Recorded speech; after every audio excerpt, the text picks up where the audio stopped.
Okay, Braden. All right, it's gonna be hard. All right, mister. You're not supposed to make the First Lady cry. Thanks so much. You guys, let's give Braden a big round of applause for that.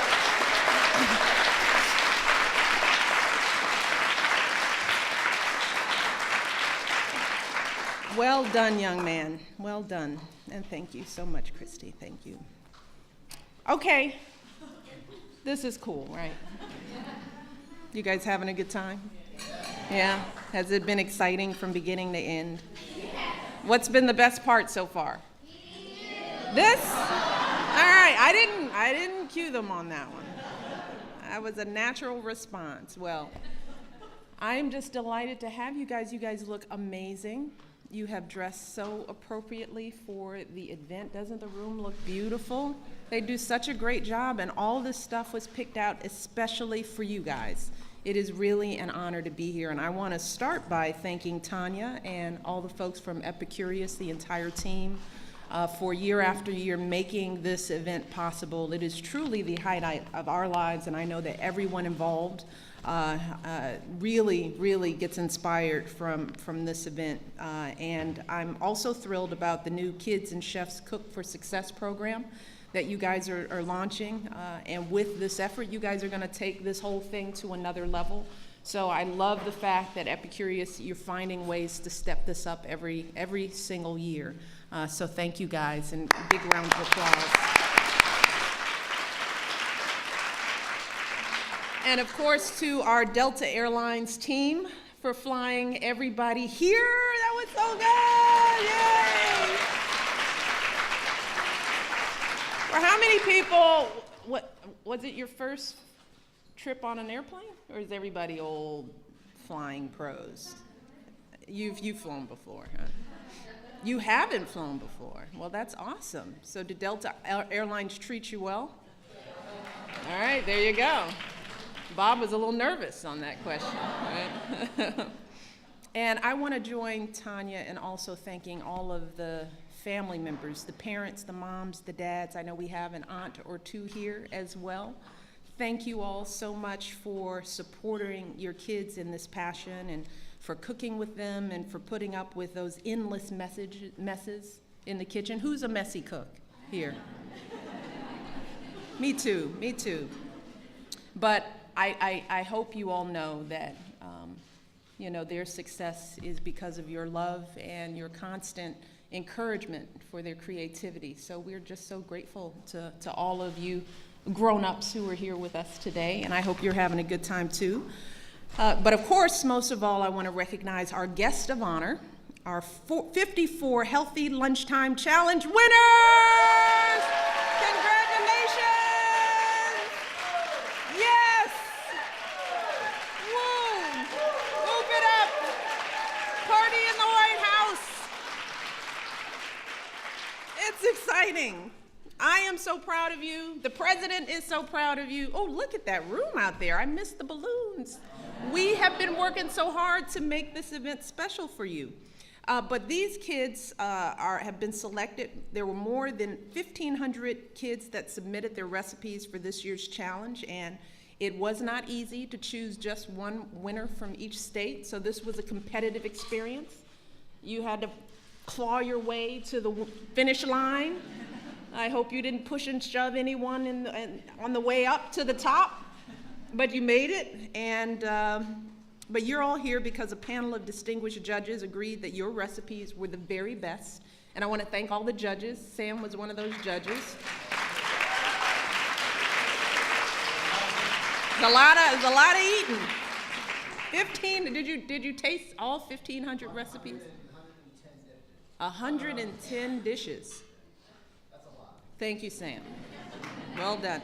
But yours were the most nutritious and the most delicious, all right? So healthy and good too, right? And you guys took very different paths to get here. Some of you started cooking as a way to bond with your families.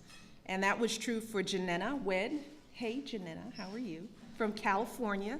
He said, I love cooking with my mom. It is fun spending time with her and talking about my day. And for some of you, cooking is how you celebrate your culture or other cultures you're interested in. Lucy Hickerson, where's Lucy? I know I saw Lucy. Where are you, Lucy? Lucy's from Kentucky, and she made a pocket with sweet potatoes and kale. And she describes her dish as a combination of an Indian samosa, a Spanish empanada, and an Asian spring roll.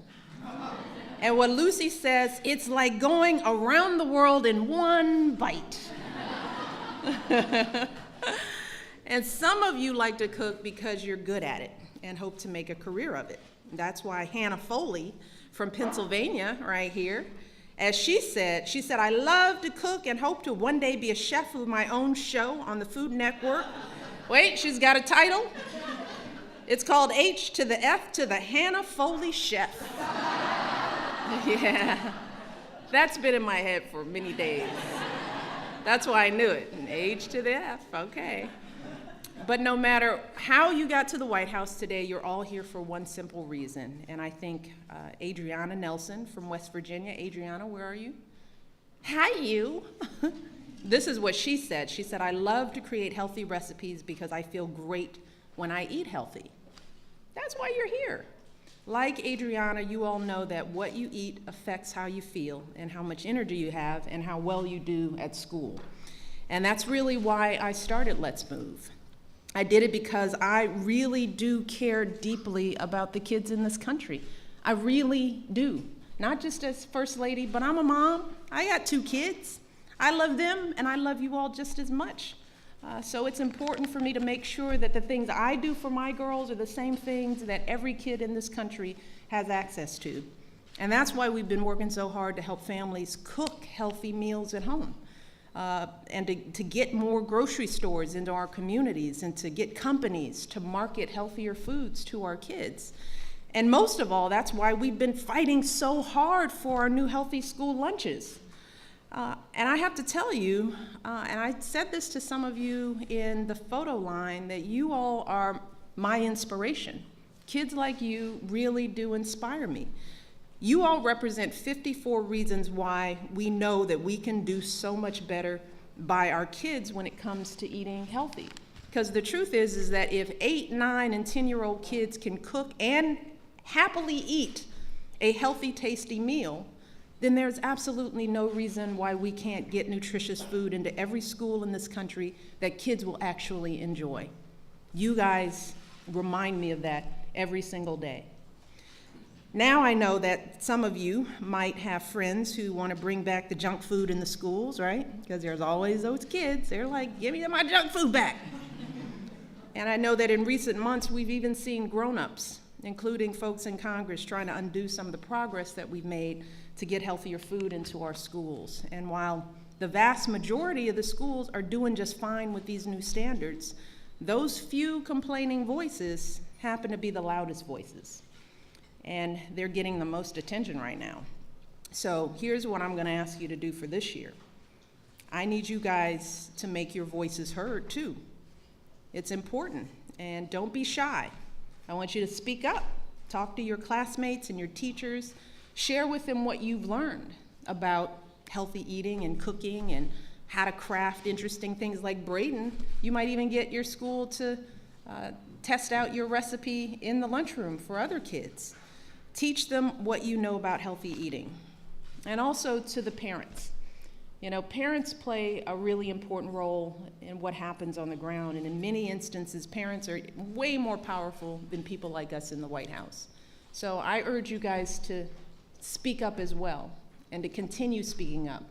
Go to those PTA meetings and those school board meetings and tell them what you know and what you're learning to make sure that they're listening to all the voices on this issue. There's a lot of money involved in feeding our kids at school. We are currently spending $10 billion a year. Did you hear that? $10 billion a year on our school lunch program. So it's not surprising that there are certain interests that are resisting change and trying to take us back to the old ways of doing business, because for them, there's a lot of money on the line. But you all have a right to expect that your hard-earned tax dollars will be spent on food that meets basic nutrition standards. It's as simple as that, because when you are working so hard to prepare nutritious foods at home, I know that you don't want all that work undone when you send your kids off to school and they're eating in the lunchroom. So we can't afford to stay silent on this issue, because if we do, we're going to wind up right back where we started. And that's not acceptable, because I know that everyone in this room, at least, and many people around the country know that the food our kids are eating today will affect their health for decades. We are laying an imprint on our kids with everything they put into their bodies today.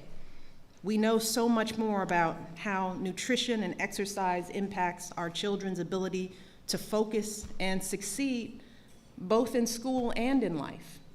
And that's why you guys as parents are so passionately supporting your kids on this issue. You know that this is real. This isn't a joke. So what I don't want to have happen is that 20 years from now, I don't want us to be looking back and saying to ourselves, man, we were almost there. We were right on the brink of transforming our kids' health, but then things got tough and expensive. And then we didn't stand up and we didn't speak up. And we gave up too soon. Our kids deserve better than that. And they don't know, but we know. We know better. All of you kids, like kids across this country, deserve everything that we adults can muster up for you. All right? I have to tell my kids that every day. I still know more than they do. So when we know better, we have to do better for you. So I hope that you all will serve as ambassadors, okay?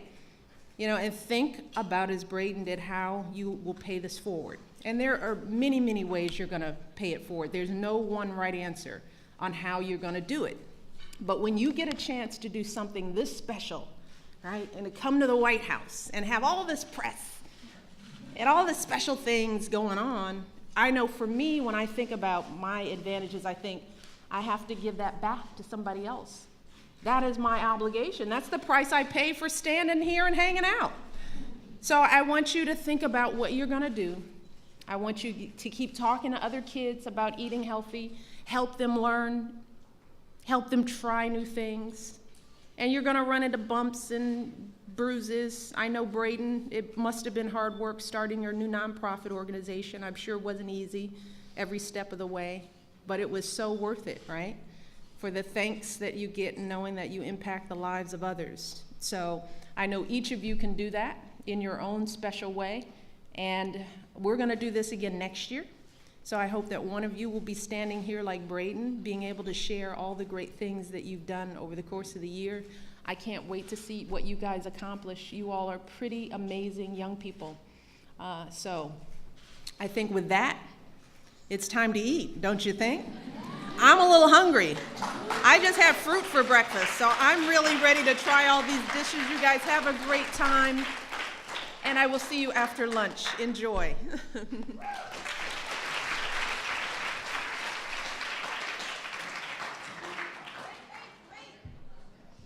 Wait. We have a special guest. Braden knew about this, but another person who likes this event just as much as me, who never gets invited to sit down, is the President of the United States.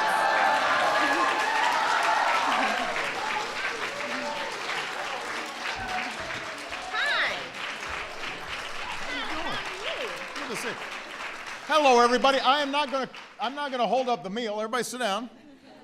I just wanted to come by because I love the event. First of all, we have a lot of state dinners around here. We do.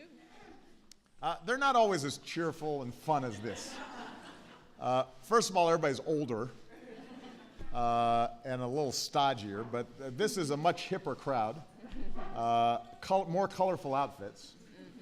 So I like that. But I also just love seeing young people who are doing wonderful things. We are so proud of you to see the kind of leadership you're taking and the way that you've really thrown yourselves into these projects is just really inspiring. And sometimes people ask me, Mr. President, you have this really tough job and there's always stuff happening all around the world, and how do you keep up with all of it, and how do you keep your spirits up? And my answer is because I meet young people every day who I know are energetic and are full of great ideas and are going to be continuing to make this country better. This is one way to do it. You guys are leaders in your schools and in your communities, and you're helping to teach folks the importance of good nutrition, the importance of putting good fuel in your body so that you're living healthy, active lives. And by the way, one thing, maybe I shouldn't say this, but it's not like our family, including me, don't have, some snacks once in a while that may not be, on the perfect nutrition chart. It's true. And each of us have our weaknesses. So I'm gonna reveal some right now. Malia, ice cream. I mean, basically, it's very hard for her to turn down ice cream. But she has learned to, kind of control herself when it comes to ice cream. It's hard. It's hard, but she still has fun when she does have ice cream. In fact, the fact that she doesn't have ice cream every day means when she has it, It's very special. it's like, hallelujah. She's so happy. Sasha, what would you say? Sasha's a pig out indulgence food. She likes sushi. Oh, no. I know. That's what she's into. She is kind of into sushi right now. She's a little, I love sushi, so maybe I had some influence there. But let's say for pies, she pretty much takes dessert whenever she can. Pie. She's like me. My big thing, chips and guacamole. Like basically, if there's a bowl of good chips and guacamole, He loses it. I lose my mind. I lose my mind. And the First Lady, French fries. But I'm going to say this. I'm making a vow. I'm going to take a break from Really? French fries, yes. Wow, that's big. Record.